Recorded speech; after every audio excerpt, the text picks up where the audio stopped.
2022లో ఎప్పుడైతే Russia Ukraine యుద్ధం మొదలైందో, conflict మొదలైందో, America కానీ యూరోపియన్ యూనియన్ కానీ శాంక్షన్లు విధించింది రష్యా మీద, ఆయిల్ మీద.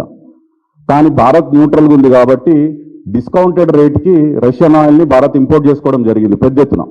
దాదాపు ఒక బ్యారెల్ మీద $20 వరకు డిస్కౌంట్తోని, ఒక $10 నుంచి $30 ఒక్కొక్క బ్యారెల్ మీద డిస్కౌంట్తోని భారత్ రష్యన్ ఆయిల్ని ఇంపోర్ట్ చేసుకుంది.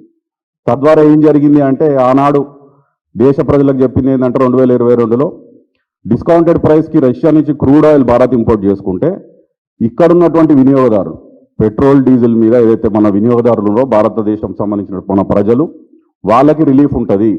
పెట్రోల్ డీజిల్ ప్రైజుల మీద కట్ ఉంటుంది రేటు, మనకు పెద్ద ఎత్తున రిలీఫ్ ఉండబోతుందని చెప్పి వాళ్ళు ప్రచారం చేశారు.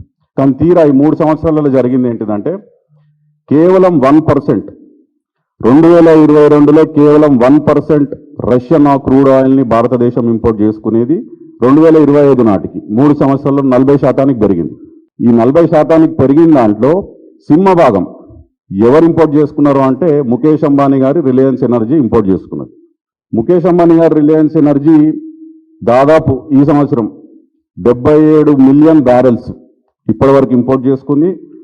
ఈ జనవరిలో, మొన్న 6 నెలల ముందు జనవరిలో ఇంకో 10 సంవత్సరాలకు ఒక టర్మ్ అగ్రిమెంట్ కూడా రష్యాతో చేసుకోవడం జరిగింది ముఖేష్ అంబానీ గారు రిలయన్స్ ఎనర్జీస్. తద్వారా ఏం జరిగింది అంటే, అమెరికా ప్రభుత్వం 50% ట్యాక్స్ ఇండియా మీద మోపితే $50 బిలియన్ అంటే మన భారతదేశం యొక్క బడ్జెట్ 50 లక్షల కోట్లు ఉంటే 5 లక్షల కోట్లు అంటే 10%.